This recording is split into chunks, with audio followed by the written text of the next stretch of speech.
Assalamualaikum warahmatullahi wabarakatuh. Salam Pramuka. Kakak-kakak sekalian, berbicara mengenai gerakan Pramuka, tidak boleh tidak kita harus mengenal pendiri gerakan kepanduan, yaitu Lord Baden-Powell of Gewel. Baden-Powell dilahirkan di kota London, Inggris pada tanggal 22 Februari 1857 dengan nama lengkap Robert Stephenson Smith Baden-Powell. Para pandu di dunia biasa memanggil Baden-Powell dengan sebutan BP. Baden-Powell memiliki nama kecil Steve Stephenson dan Steffi. Ayah dari Baden-Powell bernama Profesor Domain Powell, seorang guru besar geometri di Universitas Oxford, Amerika Serikat. Profesor Domain Powell menikah dengan Miss Henrietta Grace Smith, seorang putri admiral kerajaan Inggris terkenal William T. Smith. Baden-Powell terlahir dari sebuah keluarga besar dengan 9 bersaudara, yaitu Warrington, George, Augustus, Frank, Penrose, Agnes, Henrietta, Jessie, dan Baden-Fletcher. Ayah Baden-Powell meninggal pada saat usia Baden-Powell 3 tahun, tepatnya pada tanggal 11 Juni 1860. Sejak saat itulah, Baden-Powell dituntut untuk bisa hidup mandiri dengan kekerasan hati dan keteguhan ibunda tercintanya, Miss Henrietta.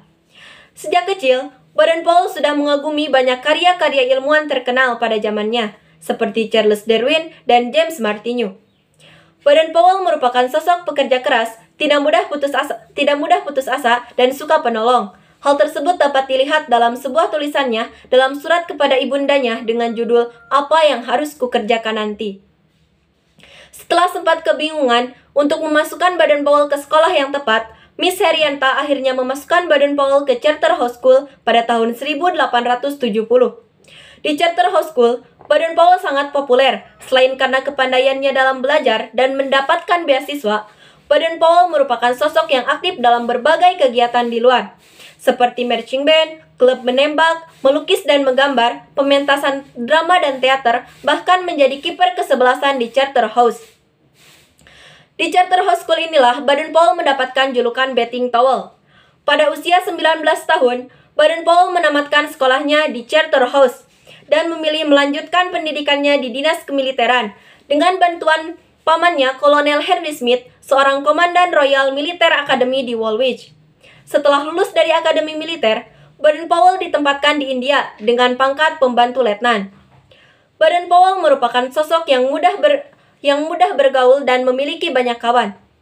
Salah satu sahabat terdekatnya adalah Kenneth McLaren, di mana bersama Kenneth McLaren, Baden-Powell memiliki banyak pengalaman baik dalam bidang pendidikan, pementasan drama dan teater, bahkan dalam bidang pemburuan hewan liar. Setelah sempat berpindah-pindah dari satu daerah ke daerah lain, dari satu kota ke kota lain, bahkan dari satu negara ke negara lain, Baden-Powell akhirnya ditugaskan di Mafeking, sebuah kota di pedalaman Afrika Selatan. Di Mafeking inilah nama Baden-Powell mulai terkenal dan menjadi salah satu pahlawan bangsanya. Karena jasanya dalam memimpin pertahanan kota Mafeking terhadap pengepungan bangsa Boer selama 217 hari, tepatnya dari tanggal 13 Oktober 1899 sampai 18 Mei 1900, pangkat Baden-Powell dinaikkan menjadi Mayor Jenderal. Berita tersebut sampai ke Inggris dan membuat bangga keluarga Baden-Powell. Selama bertugas di Afrika, Baden-Powell mendapatkan julukan Impesa dari suku setempat seperti suku Zulu, Ashanti, dan Metabel. Impesa sendiri memiliki arti serigala yang tidak pernah tidur. Hal ini disebabkan sikap cekatan, waspada, dan keberanian Baden-Powell dalam mengambil tindakan. Seperti tindakannya dalam mengambil manik kalung Raja Zulu. 1901, Baden-Powell kembali ke tanah airnya Inggris dengan disambut besar-besaran oleh keluarganya dan masyarakatnya sebagai salah satu pahlawan bangsanya. Pada tahun itu juga, Baden-Powell sempat menuliskan pengalaman-pengalamannya dalam sebuah buku yang berjudul Aids to Scouting.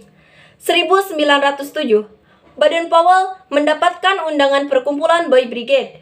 Dalam perkumpulan tersebut, Baden-Powell diminta untuk berbagi pengalamannya, khususnya dalam bidang kemiliteran atau ketentaraan, dan pada umumnya tentang pengalaman-pengalamannya selama di Afrika.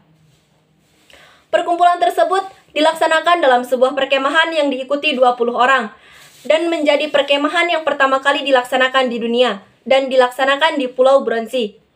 1908, Baden-Powell menulis sebuah buku dengan judul Scouting for Boys, sebuah mahakarya yang begitu spektakuler. Buku Scouting for Boys ini menyebar ke seluruh daratan Eropa, bahkan ke dalam negeri-negeri jajahan. 1910, Baden-Powell meletakkan jabatannya di Dinas Ketenteraan dengan pangkat terakhir Letnan Jenderal. Pada saat itulah Baden-Powell mulai berkonsentrasi penuh untuk mengembangkan kepanduan di seluruh dunia. 1912, Baden-Powell melakukan perjalanan keliling dunia untuk menemui para pandu di berbagai negara. Perjalanan tersebut ditemani oleh istrinya Olive Esse Solms, di mana dengan Olive Esse Solms, Baden-Powell memiliki 3 orang anak, yaitu Peter, Heather, dan Betty. 1920, seluruh pandu berkumpul di Olympia Hall London untuk melaksanakan Jambore Dunia pertama. Dan pada hari terakhir Jambore Dunia tersebut, tepatnya pada tanggal 6 Agustus 1920, Baden-Powell diangkat menjadi Chief Scout of the World, atau Bapak Pandu Sedunia. Pada saat itu juga Baden-Powell mendapatkan gelar Lord Baden-Powell of Jewel dengan julukan Baron oleh Raja George V. Setelah berkeliling dunia, bahkan mengunjungi Batavia yang sekarang kita kenal dengan ibu kota Indonesia yaitu Jakarta, tepatnya pada tanggal 3 Desember 1934, Baden-Powell kembali ke Inggris untuk menghabiskan masa tuanya bersama Lady Baden-Powell. Pada tahun 1938, Baden-Powell kembali ke tanah yang amat dicintainya Afrika dan menghabiskan masa tuanya di Nyeri, Kenya. Kemudian Baden-Powell wafat pada tanggal 8 Januari 1941. Dari kisah hidup Baden-Powell tersebut, kita dapat mengambil banyak pengalaman berharga. Tidak salah jika Baden-Powell dijadikan tokoh universal atau milik semua bangsa, karena jasanya dalam membangun dan mendirikan gerakan kepanduan ini yang telah menjadi satu organisasi yang anggotanya tersebar di seluruh dunia. Tetaplah menjadi taruna muda tunas kelapa, kesatria tangguh jagat Nusantara, jiwa Garuda emas di bawah naungan Cakra Buana. Bangga menjadi pandu dunia laksana Cakra Marcapada. Satyaku kudarmakan, dharmaku kubaktikan. Salam Pramuka.